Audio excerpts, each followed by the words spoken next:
1/4 kilo வெள்ளை ரவை எடுத்திருக்கேன். இதில் 1 கிண்ணம் 1/4 கிலோ ரவை இப்போ இதில் சேர்த்து வறுத்தரலாம்.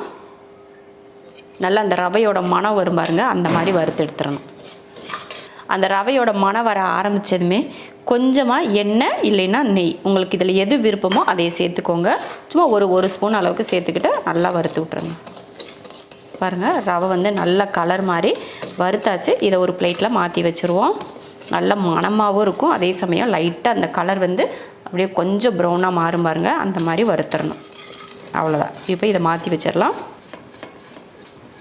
இப்போ கடாயில் எண்ணெய் ஊற்றிடலாம்.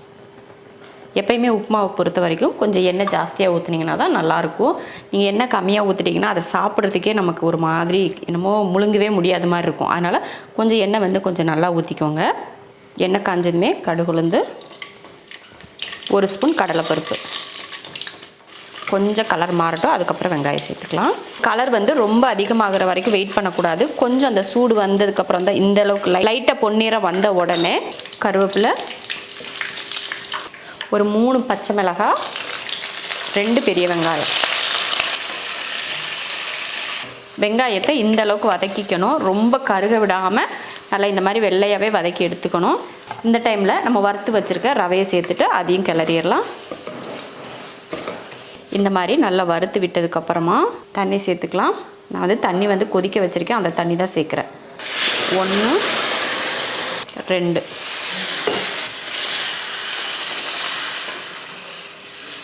தேவையான உப்பு சேர்த்துருவோம். அதிகமாக தண்ணி வேணால் 1க்கு 2 அந்தளவுக்கு தண்ணி ஊற்றிக்கிட்டால் போதும்.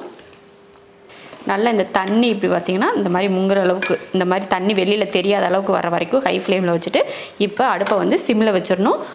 ஒரு நிமிஷத்துக்கு சிம்மில் வச்சு மூடி வச்சிடலாம். 1 நிமிஷத்துக்கு அப்புறமா இந்த மாதிரி எடுத்து விட்டு நம்ம கிளறி விடணும். பாருங்கள், இப்போயே அவ்வளோ சூப்பராக இருக்குது பார்த்திங்களா, உதிரியாக இருக்குது பார்க்குறதுக்கு. நல்லா வெந்துருச்சு, இருந்தாலும் மறுபடியும் ஒரு 30 செகண்ட் வச்சுக்கலாம். அவ்வளோதான். அந்த ஒரு 30 செகண்ட் மறுபடியும் வச்சுட்டு மறுபடியும் இந்த மாதிரி கிளறி விட்டோம்னா அருமையான ஒரு உப்புமா ரெடி ஆகிருச்சு. இறக்க போகிறதுக்கு முன்னாடி கொஞ்சம் மல்லித்தலை தேவைப்பட்டால் அப்படியே தூவிட்டு கிளறி இறக்கிற வேண்டியது தான். அவ்வளோதான், சூப்பரான ஒரு உப்புமா ரெடி. எவ்வளோ சூப்பராக இருக்குது பாருங்கள், உதிரியாக, ஒன்று கூட கட்டியாக இருக்காது, கொலன்னு இருக்காது. இந்த மாதிரி ரொம்ப சூப்பராக இருக்கும். இப்போ அடுப்பை ஆஃப் பண்ணிக்கலாம். நான் இந்த கப்பில் 1 கப் அளவுக்கு புழுங்கலரிசி எடுத்திருக்கேன். இதில் ஒரு 2 ஸ்பூன் அளவுக்கு கடலைப்பருப்பு சேர்த்துட்டு இப்போ இதை கழுவி எடுத்துடலாம். அரிசியை கழுவிட்டு இது போல் ஒரு வடிகட்டியில் போட்டு அந்த தண்ணியை நல்லா வடிய விட்டலாம். கிட்டத்தட்ட ஒரு 20லேருந்து 30 நிமிஷம் வரைக்கும் நல்லா வடியட்டும், அதுக்கப்புறமா எடுத்து பார்க்கலாம். அரிசியை கழுவிட்டு தண்ணி வடிய வச்சுருந்தோம் இல்லையா, இப்போ அதை நல்லா தண்ணி வடிஞ்சிருச்சு. இப்போ வறுத்து எடுத்துக்கலாம்.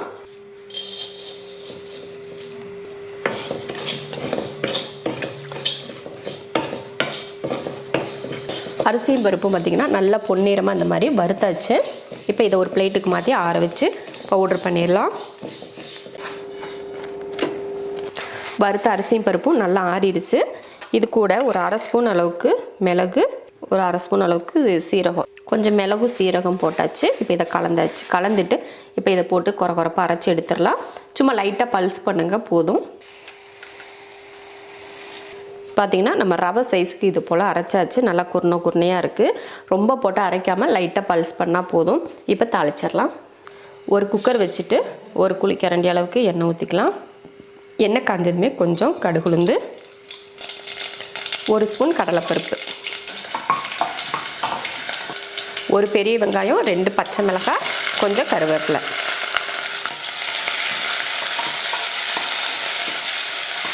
வெங்காயம் பச்சை வாடை போகிற வரைக்கும் வதக்கிட்டு கொஞ்சம் பெருங்காயத்தூள் சேர்த்துடலாம். அரைச்சி வச்சுருக்க அரிசியை சேர்த்துடலாம்.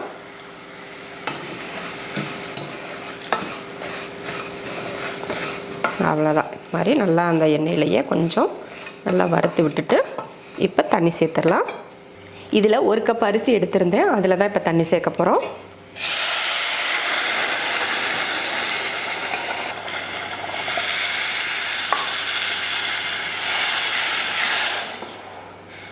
தேவையான உப்பு போட்டுடலாம்.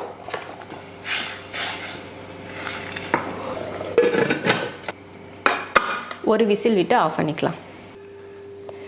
பாருங்க உப்புமா சூப்பராக உதிரி உதிரியாக வந்திருக்கு பாருங்கள். நம்ம ரவை உப்புமா கூட இந்தளவுக்கு உதிரியாக வராது. நான் ஆர்வக்கோளாறில் முதலே ஓப்பன் பண்ணி கிளறிட்டேன். அதனால தான் உங்களுக்கு ஓப்பன் பண்ணப்போ எப்படி இருக்குன்னு காட்ட முடியல. கொஞ்சம் மல்லித்தலையும் தூவிட்டு உங்களுக்கு தேவைப்பட்டால் கொஞ்சம் தேங்காயும் துருவி இதில் போட்டுட்டு நீங்கள் மூடி வைக்கிறதுனா மூடி வச்சுக்கலாம். அவ்வளோதான். நல்லா ஒரு மிளகு, சீரகம், பருப்பு, அப்புறம் அரிசி வறுத்து இதெல்லாம் போட்டிருக்கறனால அவ்வளோ மணமாக நல்ல மணமாக கமகமன் மணத்தோடு இருக்கும். நம்ம எப்பயுமே நார்மலாக ரவையில் சேமியாவில் உப்புமா செஞ்சு சாப்பிடுவோம். இந்த மாதிரி அரிசியெல்லாம் வறுத்து இந்த மாதிரி உப்புமா செஞ்சிங்கன்னா ரொம்ப சூப்பராக இருக்கும். டேஸ்ட் வேறு லெவலில் இருக்கும். நல்ல கமகமன் மணத்தோட அருமையான ஒரு உப்புமா. இதுக்கு நம்ம விருப்பப்படி ஏதாவது சட்னி செஞ்சுக்கலாம். அது உங்கள் விருப்பம். நாங்கள் சட்னியை விட சக்கரை வச்சுக்கிடுவோம், இல்லைன்னா தயிர் ஊற்றி சாப்பிடுவோம், ரசம் ஊற்றி சாப்பிடுவோம். இந்த மாதிரிலாம் நாங்கள் உப்புமாவுக்கு சாப்பிடுவோம். உங்களுக்கு என்ன விருப்பமோ தேங்காய் சட்னி, கார சட்னி, ஊறுகாய், சாம்பார் எது வேணாலும் நீங்கள் வச்சு சாப்பிட்டுக்கோங்க. முதல்ல ரவையை வறுத்து எடுத்துக்கலாம். அதுக்கு கடாய் வச்சுட்டு ஒரு 2 ஸ்பூன் அளவுக்கு எண்ணெய் ஊற்றியிருக்கேன். அதில் நான் 1 கப் அளவுக்கு ரவை, 200 கிராம் அளவுக்கு வெள்ளை ரவை, அதை நல்லா பொன்னிறமாக வறுத்து எடுத்துக்கலாம். எண்ணெய்க்கு பதில் நீங்கள் நெய் கூட போட்டு வறுத்துக்கலாம். அது உங்களோட விருப்பம்தான். நல்ல கலர் மாதிரி வந்திருக்கு பாருங்கள். இந்த மாதிரி வரணும். அப்போ உதிரி உதிரியாக வரும். அவ்வளோதான். ரவை ஒரு பக்கம் எடுத்து வச்சுட்டு நம்ம கடாயில் எண்ணெய் ஊற்றி தாளிச்சிடலாம். கடுகு உளுந்து போட்டு தாளித்து கூடவே ஒரு 2-3 ஸ்பூன் அளவுக்கு கடலைப்பருப்பு கொஞ்சம் தாராளமாகவே சேர்த்துக்கோங்க. ஏன்னா உப்புமா சாப்பிட்றப்போ அந்த கடலைப்பருப்பு கடிப்படுறப்போ நமக்கு டேஸ்ட் ரொம்ப நல்லாயிருக்கும் இல்லையா? அதனால தான். கடலைப்பருப்பு நல்ல கலர் மாதிரி வந்த உடனே ஒரு பெரிய வெங்காயம், 3 பச்சை மிளகாய், கொஞ்சம் கருவேப்பிலை போட்டு நல்லா வதக்கிக்கலாம். ரொம்ப வறுக்கக்கூடாது, பொன்னிறமாலாம் வறுக்கக்கூடாது. லைட்டாக அந்த பச்சை வாசம் போகிற மாதிரி வதக்கிட்டு கூடவே ஒரு 1/4 ஸ்பூன் அளவுக்கு இஞ்சி பூண்டு பேஸ்ட் போட்டுட்டு கூடவே கொஞ்சம் நம்ம கையில் நல்லா ஒரு கையளவுக்கு கேரட்டு, பீன்ஸு, பச்சை பட்டாணி இதெல்லாம் எடுத்திருக்கேன். நான் பட்டாணி கொஞ்சம் வேக வச்சு தான் எடுத்திருக்கேன். ஏன்னா இதில் உப்புமா செய்கிறதுனால சீக்கிரமாக வேகாது இல்லையா? அதனால் பட்டாணியை மட்டும் முன்கூட்டியே கொஞ்சம் வேக வச்சு எடுத்துட்டு கூடவே ஒரு குட்டியூண்டு தக்காளி சேர்த்துக்கோங்க. இல்லைன்னா பெரிய தக்காளி இருந்தால் பாதி தக்காளி சேர்த்துட்டா போதும். கூடவே கொஞ்சம் உப்பு சேர்த்து மஞ்சள் தூள் போட்டு நல்லா வதக்கி விட்டுறலாம். இந்த வதங்கிறதுலே பார்த்திங்கன்னா தக்காளி, காய், பட்டாணி எல்லாம் நல்லா வதங்கி வெந்து வந்துடும். அதனால் எக்ஸ்ட்ராலாம் வேக வைக்கணுன்றதுலாம் இல்லை. எல்லாம் நல்லா வதக்குனதுக்கு அப்புறமா நம்ம வறுத்து வச்சோம் இல்லையா ரவை, அதையும் போட்டு காய் கூட நல்லா வதக்கி விட்டுட்டு நான் 1 கப்பு ரவைக்கு 2 கப் அளவுக்கு தண்ணி எடுத்து நல்லா கொதிக்க வச்சு எடுத்திருக்கேன். அந்த தண்ணியை இந்த ரவையில் ஊற்றிடலாம். பார்த்து அடுப்பை சிம்மில் வச்சுட்டு ஊற்றுங்க. ஏன்னா அதுவும் ஹீட்டு இதுவும் ஹீட்டாக இருக்கனால ரொம்ப பொங்கி வரும். அதனால் பார்த்து ஊற்றுங்க. தேவையான அளவுக்கு உப்பு சேர்த்துட்டு நல்லா கலந்து விட்டு இப்போ அடுப்பை சிம்மில் தான் வச்சுருக்கோம். அந்த லெவல் தண்ணியோட லெவல் கரெக்டாக வந்ததுக்கப்புறமா மூடி போட்டு ஒரு 2 நிமிஷத்துக்கு அப்படியே விட்டுருவோம். பாருங்க 2 நிமிஷத்துலேயே அவ்வளோ அருமையாக ரவை அந்த சூடு இருந்தாலே போதும், ரவை நல்லா வெந்துடும். அப்போ மறுபடியும் கலந்து விட்டுட்டு மறுபடியும் ஒரு நிமிஷத்துக்கு மூடி வச்சிட்டோன்னா இருக்கிற தண்ணியெல்லாம் வற்றிடும். அப்புறமா நம்ம கொஞ்சம் கொத்தமல்லி தழை போட்டு நல்லா கலந்து விட்டு அடுப்பை ஆஃப் பண்ணி விட்டுட்டு மூடி வச்சிடலாம். மூடி வச்சுட்டு அதுக்கப்புறமா எடுத்து பார்த்தோன்னா சூப்பரான உதிரி உதிரியான வெஜிடபிள் உப்புமா ரெடி ஆகிருக்கும். பாருங்கள் அப்படியே ஒன்று உதிரி உதிரியாக இருக்கும். உங்களுக்கு நம்ம சூடாக பார்க்குறப்ப உங்களுக்கு அப்படி தெரியும். ஆனால் எடுத்து சாப்பிட்றப்ப பார்த்திங்கன்னா பொல பொலன்னு இருக்கும். சூப்பராக இருக்கும். டேஸ்ட் வேறு லெவலில் இருக்கும். இது கூட நீங்கள் தேங்காய் சட்னி வச்சாலும் சரி, கார சட்னி வச்சாலும் சரி, இல்லை வெறும் உப்புமாவே சாப்பிட்டாலும் சரி, உங்கள் விருப்பம். ரொம்ப ரொம்ப அருமையாக இருக்கும். கண்டிப்பாக இதே மெத்தடில் ட்ரை பண்ணி பாருங்கள். உப்புமாவா கிச்சடியான்னு சொல்லிட்டு தெரித்து ஓடுறவங்களுக்கு இதை கண்டிப்பாக ஒரு நாள் செஞ்சு ஒரு வாய் சாப்பிட வச்சுருங்க. அப்புறமா விடவே மாட்டாங்க, இதே தான் சாப்பிடுவாங்க.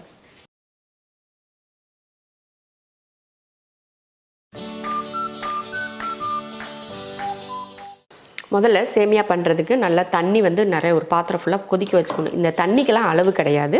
நம்ம எந்த அளவு போடுறோமோ அதுக்கு நமக்கே ஒரு அளவு தெரியும். இவ்வளோ தண்ணி இருந்ததுன்னா நமக்கு வடித்து ஊற்றுறதுக்கு கரெக்டாக இருக்கும் அப்படின்னு சொல்லிட்டு நான் 400 கிராம் அளவுக்கு வறுத்த சேமியா எடுத்திருக்கேன். நான் தனியாக வீட்டில் வறுக்கலை.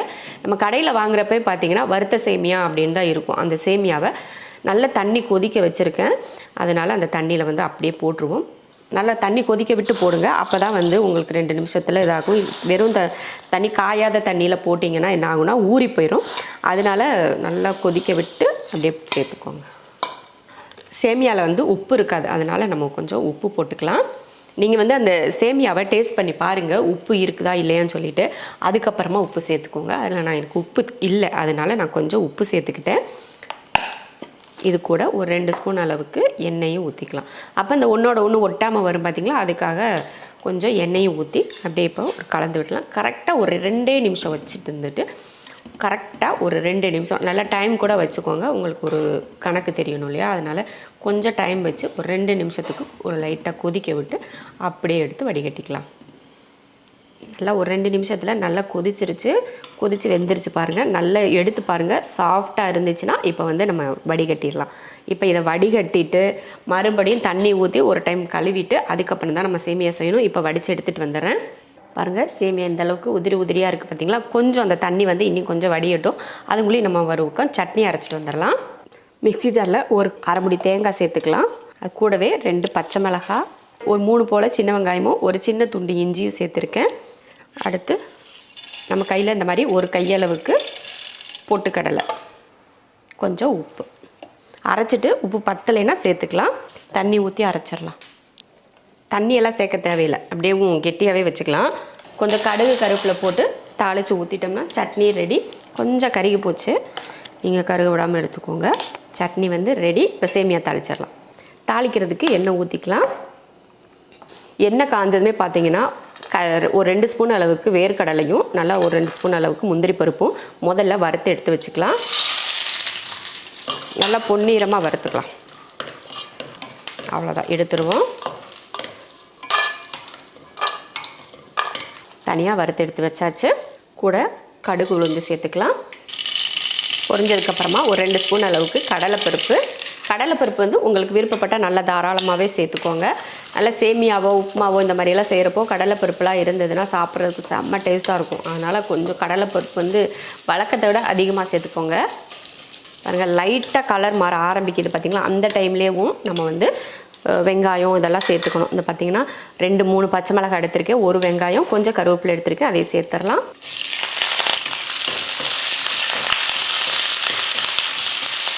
பாருங்கள், நல்லா வெங்காயம் வந்து நல்லா வதங்கிடுச்சு. இந்த டைமில் கொஞ்சம் மஞ்சத்தூள் போட்டுடலாம். அந்த எண்ணெயிலே மஞ்சத்தூள் போட்டிங்கன்னா அந்த மஞ்சளோட பச்சை வாடை அடிக்காது. அதனால் முன்னாடியே மஞ்சள் தூள் போட்டு அதையும் நல்லா வதக்கி எடுத்துக்கோங்க. கடைசியாக முந்திரி பருப்பும் வேர்க்கடலையும் சேர்த்துருவோம். அவ்வளோதான். இப்போ நம்ம ரெடி பண்ணி வச்சுருக்க சேமியாவை இதில் சேர்த்துடலாம்.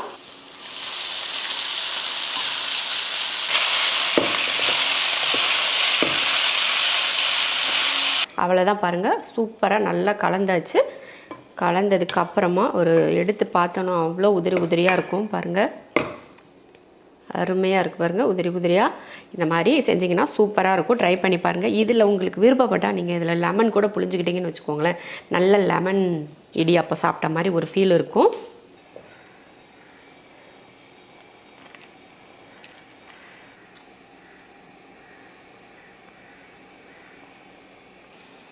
உதிரியாக சூப்பரான ஒரு சேமியா ரெடி. பாருங்கள், எவ்வளோ சூப்பராக இருக்குது. பாருங்கள், நல்லா சாஃப்டாக வெந்திருக்கு, அதே சமயம் நல்ல உதிரியாக இருக்குது. பாருங்கள், இதுக்குள்ளே அந்த வேர்க்கடலை, முந்திரி பருப்பு, கடலைப்பருப்பு இதெல்லாம் சேர்த்து அப்படியே ஒரு சட்னியில் இப்படி பிசைஞ்சு இப்படி எடுத்து சாப்பிட்டா அவ்வளோ ருசியாக இருக்கும்.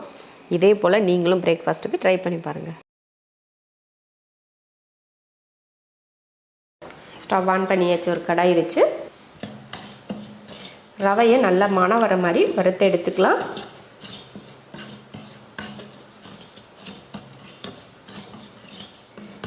நல்ல மணம் வர ஆரம்பிச்சிருச்சு. அவ்வளோதான். இப்போ ஸ்டவ் ஆஃப் பண்ணிடலாம். ஆஃப் பண்ணிவிட்டேன். எண்ணெய் ஊற்றி எண்ணெய் காஞ்சிருச்சு. அதில் கடுகு, ஒரு ஸ்பூன் அளவுக்கு கடலைப்பருப்பு,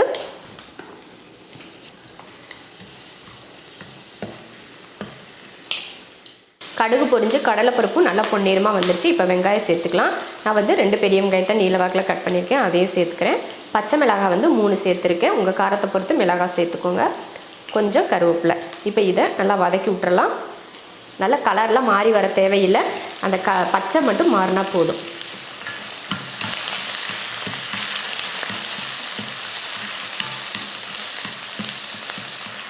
பாருங்கள், நல்லா இந்த அளவுக்கு வெங்காயம் வதங்கிக்கிட்டால் போதும். ரொம்ப கலர் மாதிரி நம்ம பொன்னிறமாக வர்ற மாதிரி வறுப்போம் பார்த்திங்களா, அந்த மாதிரிலாம் வதக்க தேவையில்லை, இவ்வளோ போதும். இப்போ இதில் கொஞ்சம் மஞ்சத்தூள் சேர்த்துக்கலாம்.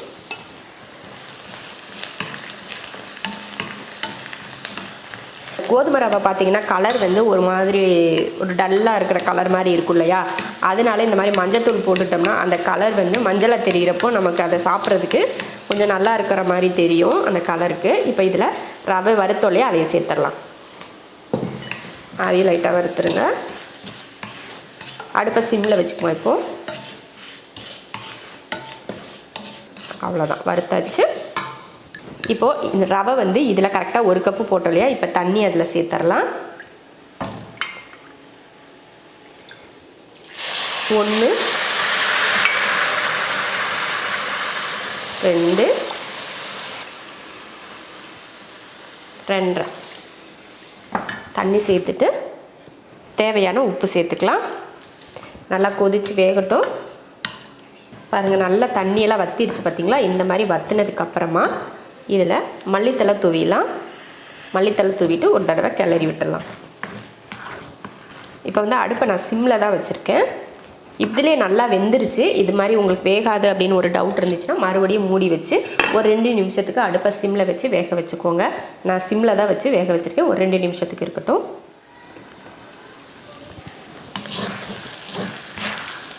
உப்புமா வந்து நல்லா வெந்துருச்சு. இப்போ லாஸ்ட்டில் நம்ம மல்லித்தலையெல்லாம் போட்டு கிளறி விட்டதுனால அப்படியே சூப்பராக அந்த மல்லித்தலை மணத்தோட சூப்பராக இருக்குது. அவ்வளவுதான், உப்புமா வந்து ரெடி ஆயிடுச்சு. இப்போ இதை இறக்கி வச்சிடலாம்.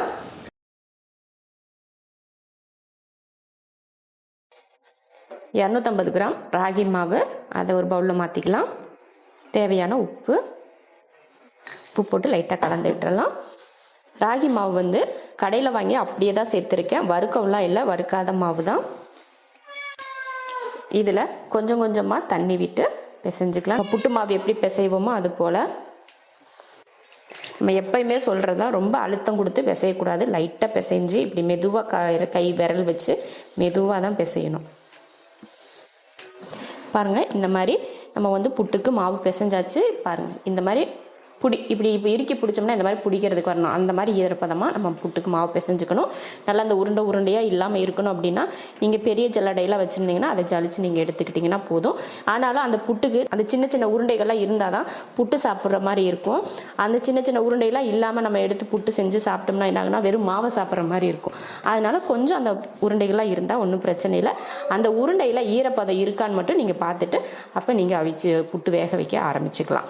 அவ்வளோதான், புட்டு மாவு ரெடி இருக்குது. இப்போ நம்ம வேக வச்சு எடுத்துடலாம். இப்போ நான் வந்து ஸ்டீமரில் தான் புட்டு வேக வைக்க போகிறேன். அதில் 1 செம்பளவுக்கு தண்ணி ஊற்றிருக்கேன். இப்போ ஸ்டவ் ஆன் பண்ணிடலாம். தண்ணி வந்து கொதிச்சுட்டு இருக்கட்டும். நம்ம ஸ்டீமரில் வந்து மாவு வந்து ரெடி பண்ணிக்கலாம். ஸ்டீமரில் வந்து அடியில் பார்த்திங்கன்னா நல்லா ஓட்டையாக இருக்கும் இல்லையா, அதனால் நம்ம இதுக்கு மேலே ஒரு இட்லி துணியை நம்ம போட்டுட்டு அது மேலே தான் நம்ம மாவு போடணும்.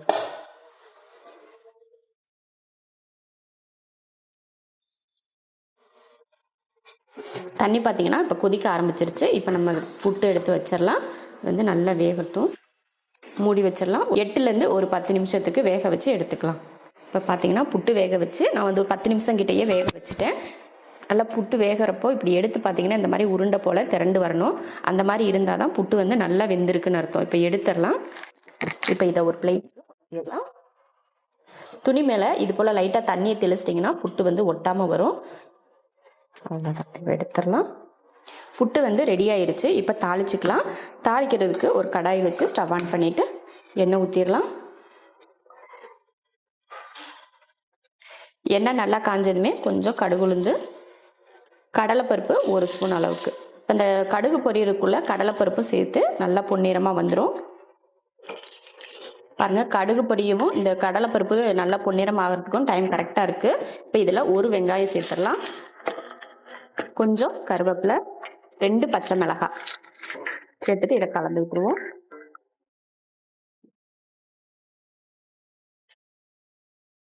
பாருங்க, நல்லா வெங்காயமும் பச்சை மிளகாயும் நல்லா வதங்கிடுச்சு. ரொம்ப கருகிற அளவுக்கு வதக்க தேவையில்லை. இது போல வதக்கிக்கிட்டா போதும். இப்போ இதில் வேக வச்சிருக்கோம் இல்லையா புட்டு, அதை சேர்த்துருவோம்.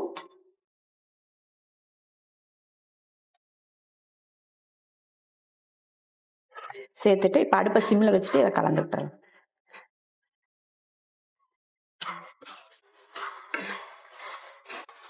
பாருங்கள், நல்லா கலந்தாச்சு. இப்போ இறக்க போகிறதுக்கு முன்னாடி லைட்டாக நம்ம தேங்காய் துருவல் சேர்த்துட்டு இறக்கிக்கலாம். தேங்காய் துருவல் சேர்த்துட்டு அதையும் கலந்து விட்டுறலாம். தேங்காய் துருவல் போடுங்க, இல்லைன்னா தேங்காயை சின்ன சின்னதாக வெட்டி கூட நீங்கள் இது மேலே தூவிக்கலாம்.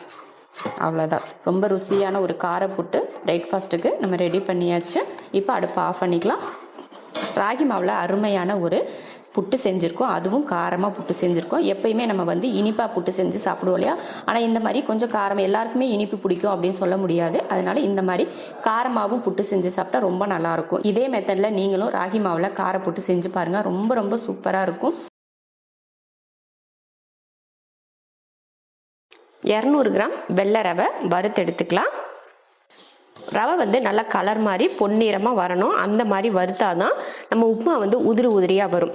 உப்புமாவில் வறுக்காமல் நீங்கள் அப்படியே சேர்த்துட்டிங்கன்னா அந்த ரவை வந்து களி போல் கொல கொலன்னு இருக்கும். அதனால் நல்லா வறுத்துக்கோங்க. உங்களுக்கு இஷ்டப்பட்டால் இதில் கொஞ்சம் நெய் விட்டு கூட நீங்கள் வறுத்துக்கலாம். இந்த மாதிரி நல்லா அந்த ரவை நம்ம வறுக்கிறப்ப பார்த்தீங்கன்னா நல்ல மனம் வந்து லைட்டாக கலர் மாற ஆரம்பிக்கும். அந்த டைம் வந்து நமக்கு நல்லா ரவையை வறுத்துட்டோம் அப்படின்னு சொல்லிட்டு அர்த்தம். அப்போ நம்ம எடுத்துக்கலாம். நம்ம வறுக்கிறப்ப பார்த்தீங்கன்னா நல்லா தீயை வந்து மிதமான தீயில் வச்சு வறுத்தீங்கன்னா உங்களுக்கு வந்து ரவை கருகாமல் இருக்கும். இப்போ அவ்வளோதான், நம்ம அடுப்பை ஆஃப் பண்ணிடலாம். ஆஃப் பண்ணிவிட்டு ரவையை வேறு பாத்திரத்தில் மாற்றி வச்சிடலாம்.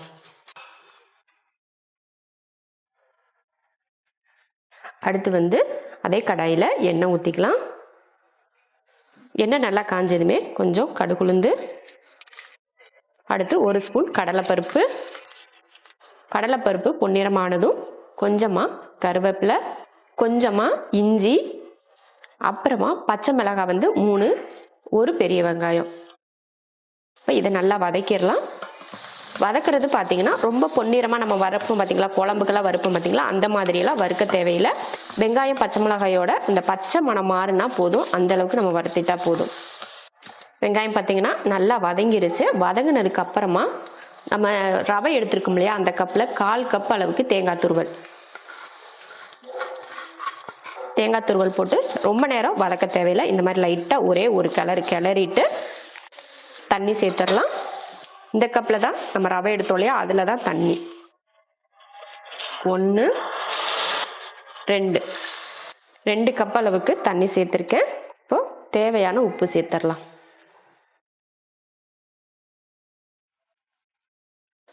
நல்லா கொதிக்க ஆரம்பிச்சிருச்சு. இந்த டைமில் உப்பு சரியாக இருக்கான்னு பார்த்துட்டு கொஞ்சம் உப்பு பத்தலைன்னா உப்பு சேர்த்துடலாம்.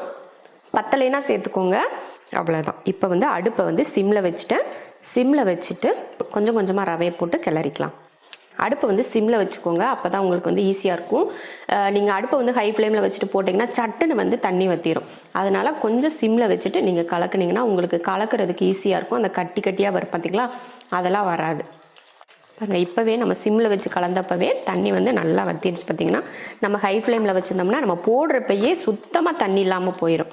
நம்ம வந்து இப்போ வேக வைக்கிறது வந்து நம்ம வந்து அந்த தண்ணியில் வந்து வேக வைக்கக்கூடாது. நம்ம போட்டதுமே இந்த மாதிரி தண்ணி ஃபுல்லாக வற்றிட்டு நம்ம அந்த சிம்மில் வச்சு அந்த ஆவிலேயே வேக வைக்கணும். அப்போ தான் உப்புமா வந்து நல்லா உதிரியாக நல்லா வெந்து வரும்.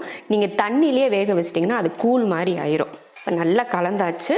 இப்போ மூடி வச்சிடலாம். அடுப்பு வந்து ஃபுல் சிம்மில் தான் இருக்குது. ஒரு 2 நிமிஷத்துக்கு இருக்கட்டும், அதுக்கப்புறமா எடுத்து பார்க்கலாம்.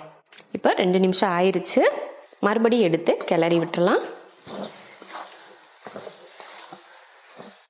கிளறியாச்சு. மறுபடியும் மூடி வச்சிடலாம் ஒரு 2 நிமிஷத்துக்கு.